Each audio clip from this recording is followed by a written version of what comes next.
Oke, halo semua, ketemu lagi sama gua di RNF Channel. Semua bisa kalau belajar. Baik, di video kali ini gue pengen coba mendemonstrasikan project terbaru yang belum pernah gue kerjakan atau belum pernah gue buat, yakni tentang speed detector and counting. Seperti yang teman-teman sudah lihat di intronya, jadi memang di sini adalah basisnya masih tetap image processing and machine learning or deep learning. Cuman di sini gue implementasikan untuk mendeteksi kecepatan kendaraan yang memiliki tujuan atau goals dari project ini adalah terinspirasi dari penerapan e-tilang. Ya, elektronik tilang untuk mempermudah pemerintah dalam melakukan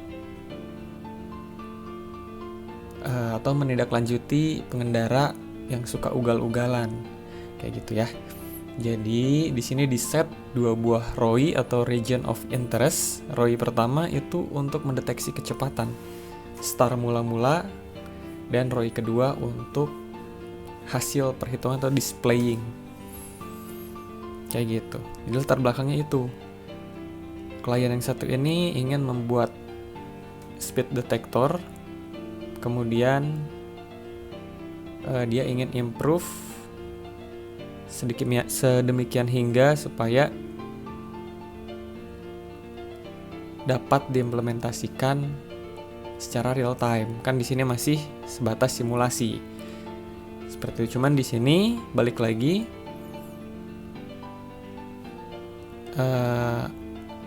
apapun yang ingin klien buat, kita coba bantu. Dan satu lagi untuk disclaimer-nya, project yang dikerjakan itu adalah suatu pendekatan. Tidak 100% akurat, cuman di sini adalah fungsi dari teknologi untuk mempermudah berdasarkan pendekatan yang udah dirancang. Kayak gitu ya. Oke, lanjut saja karena saya tahu project ini adalah merupakan inspirasi ide-ide teman-teman yang sedang mengerjakan tugas. Jadi boleh disimak ya. Nah, baik, teman-teman kalau ada yang menggunakan PyCharm, boleh ikutin cara setting programnya ada di sini. Ya, ini sengaja dibuat untuk teman-teman pengguna PyCharm. Kalau misalnya teman-teman pengguna IDE-nya Spider based on Anaconda environment, kita akan langsung realisasikan bersama-sama. Yang beda tuh adalah step nomor 2 sampai nomor 10. Itu di skip aja buat teman-teman pengguna Spider. Kita akan coba bareng-bareng ya. Kalau di sini teman-teman tinggal baca. Pertama, download Python, minimum versinya 3,8 or higher. Minimal 3,8 ya versinya. Ini linknya, teman-teman tinggal klik, terus download PyCharm bagi yang belum punya. Terus restart ya komputernya, boleh di restart.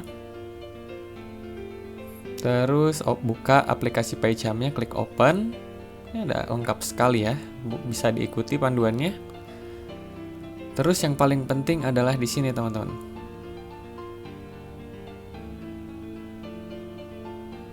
Ya, ini ubah interpreternya jadi Python XC. Terus teman-teman lihat di sini. Sebelum teman-teman gunakan, teman-teman pastikan modul-modulnya harus terinstall. Baik TensorFlow, terus Matplotlib, EasyDict, terus OpenCV Python, TKTools, Pillow, NumPy, Pandas, itu semua harus terinstall. Setelah semua terinstall, maka run objecttracker.py. Kayak gitu ya.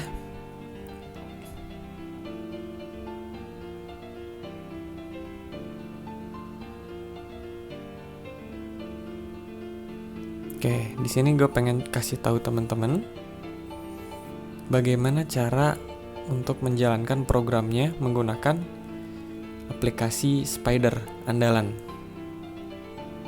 Buka Spidernya.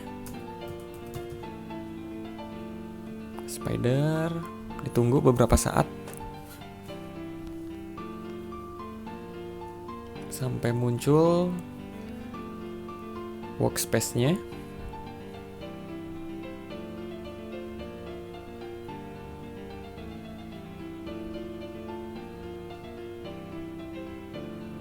Oke. Ini anggap aja belum ada ya. Langkah pertama teman-teman klik file, terus open, cari tempat penyimpanannya di mana. Kalau gue biasanya simpen di khusus project, skill plus, RNF project, dan ini adalah list klien gue. Buka speed detector, buka, terus object tracker, open.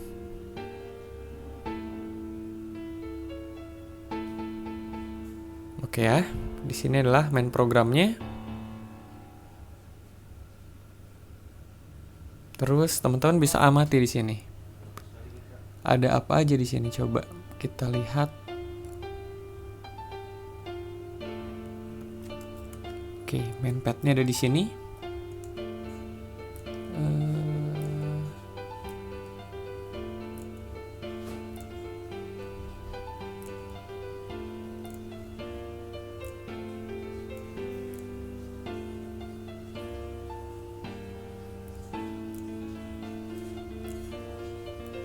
Ini areanya, area 1 dan area 2. Terus untuk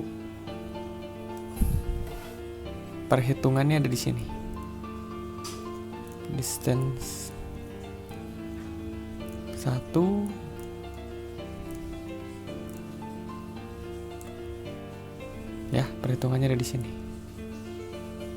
Oke, kita mulai dari awal program. Teman-teman bisa dilihat di sini ada banyak library yang harus teman-teman install terlebih dahulu. Caranya gimana? Kita mulai dari awal. Nih, sesuai petunjuk. Kita lakukan pip install TensorFlow and wait until the installation finish. Kita klik pip install TensorFlow, enter. Tunggu sampai prosesnya selesai.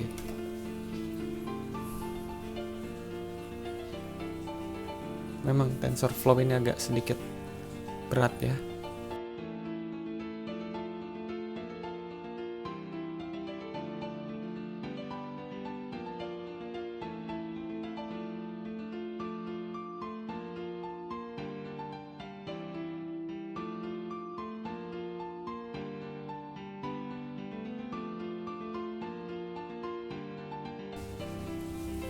Oke, jadi biar for knowledge, teman-teman bisa baca.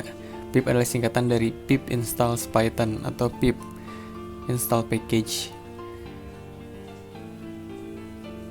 Tapi kalau gue sih suka gabungin aja, jadi Python install package pip.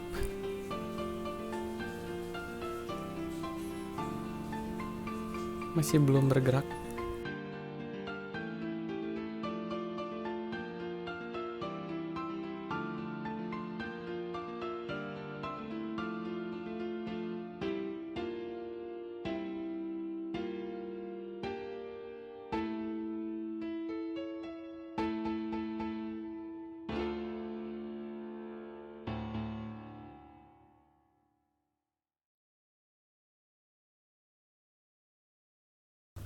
Oke, sudah selesai. Kita sudah menginstal TensorFlow dan memang banyak sekali datanya, jadi berat di sini ya, teman-teman. Selanjutnya setelah TensorFlow, kita coba install ini nih, Matplotlib. Pip install Matplotlib. Enter. Oke, sudah juga. Terus selanjutnya pip install EasyDict. Install dictionary, kamus ya. Oke, selanjutnya pip install OpenCV Python. Gue sih udah install kemarin, cuman buat teman-teman yang masih belum, gini caranya. Tinggal klik pip install OpenCV Python terus enter. Ditunggu ya.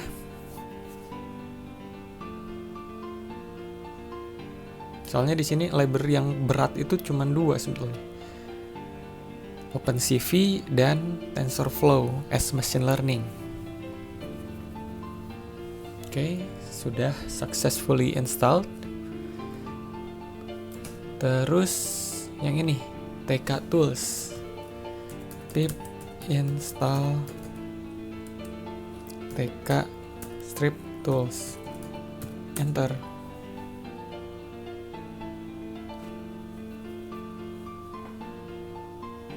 Selesai, successful, terus pillow.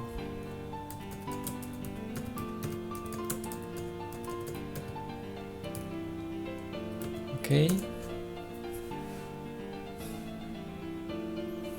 Selanjutnya pip install NumPy, numerical Python. Jadi untuk operasi komputasi ada di sini, di library ini.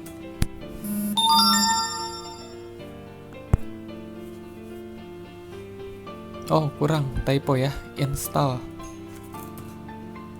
Nah, di sini saya sukanya Python, dia akan melakukan koreksi jika kita ada typo. Terus terakhir pandas. Untuk visualisasi. Oke, selesai ya. Jika teman-teman udah selesai, pastikan video inputnya itu sesuai.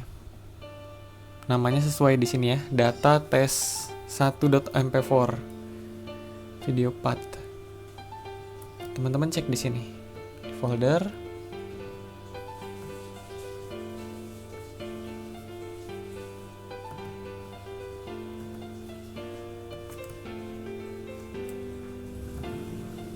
Ya, ini dia.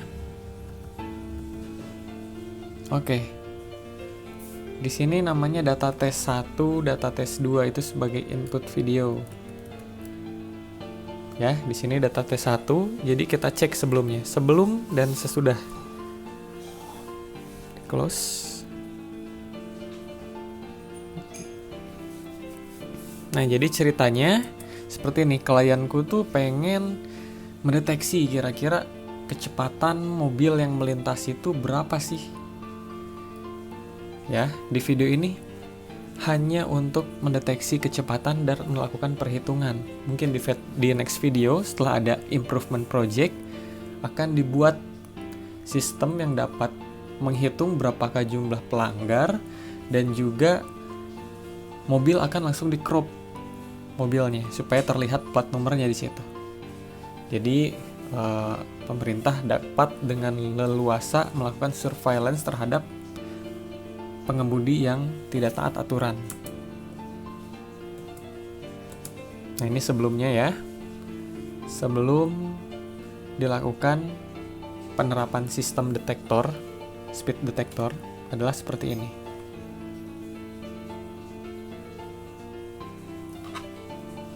Oke, cukup ya. Nah, setelah diterapkan,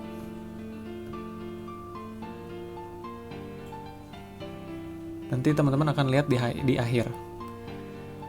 Setelah diterapkan, maka akan jadi seperti ini. Execute in current console.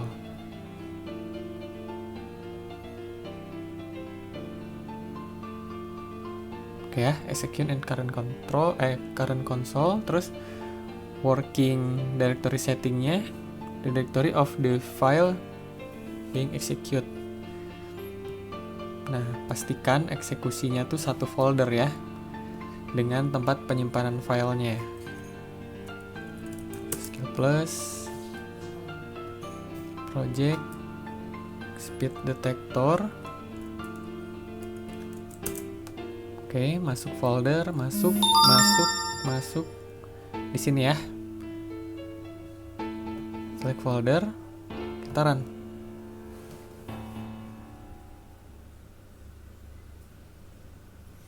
Oke, ditunggu ya. IDE sedang bekerja dan inilah hasilnya. Tada. Di sini ada 2 region.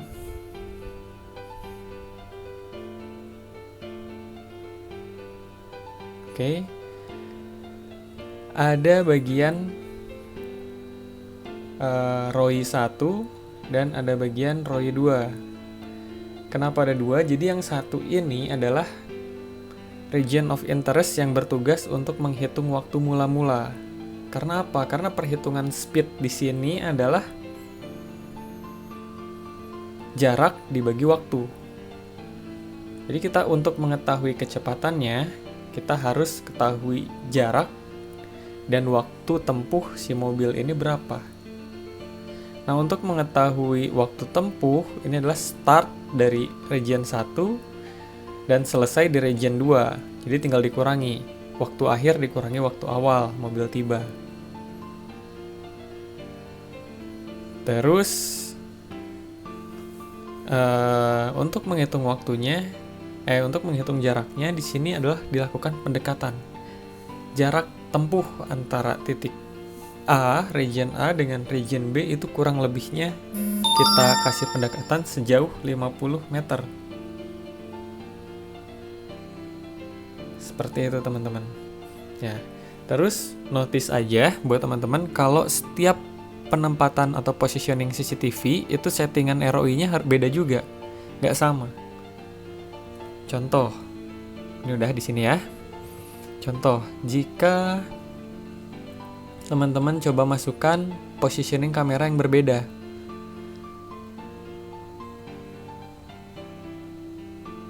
Mana tadi? Nah ini, contoh pakai positioning yang berbeda.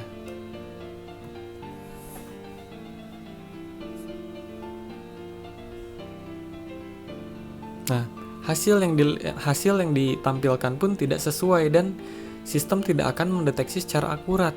Karena apa?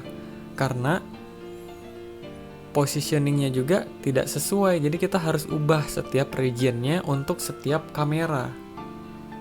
Kayak gitu ya teman-teman ya. Itu sebagai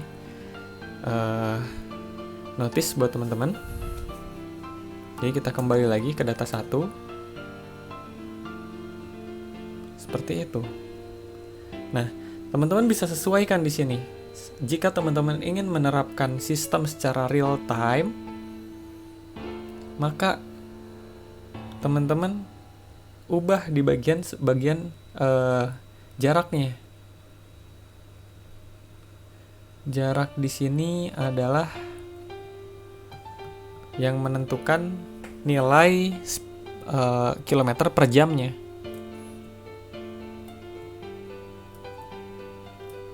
Ini dia. Bukan. Search.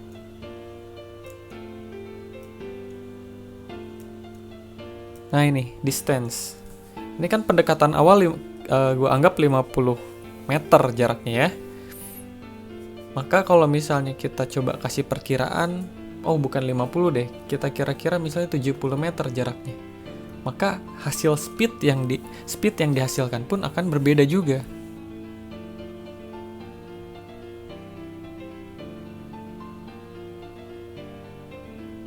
Itu. Speed yang dihasilkan akan berbeda, tidak sama. 55, 57. Ternyata masih salah juga. Maksudnya masih kurang tepat juga pendekatannya. Coba kita kasih 100 meter deh. Kan kalau di tol tuh luas ya. Kita 100 meter tuh berasa pendek. Jadi kita coba jaraknya adalah 100 meter.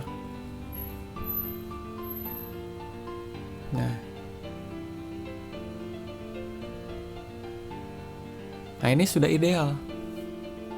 Maksudnya kecepatan di perlintasan tol itu kurang lebihnya 70 km per jam setiap mobilnya. Kayak gitu ya teman-teman. Terus bagian mana yang tadi ingin dirubah kalau misalnya kita ganti posisi? Adalah bagian sini, area 1 dan area 2. Kalau teman-teman merubah atau menempatkan kamera di ruas jalan yang lain, maka teman-teman tinggal ubah nilai-nilai yang ada di sini. Coba aja, base trial and error ya. Oke, segitu teman-teman. Jelas ya? Dari gua sekian, semoga bermanfaat. Di next video kita coba improve project ini dan kita coba terapkan sistem hitung untuk kendaraan yang melanggar. Kita asumsikan di atas 80 km per jam itu udah melanggar aturan, kita asumsikan seperti itu. Dan yang melanggar itu langsung tercrop dan tersimpan di suatu folder. Kita akan kumpulkan plat nomor yang dianggap melanggar aturan. Oke, semoga bermanfaat. Wassalamualaikum.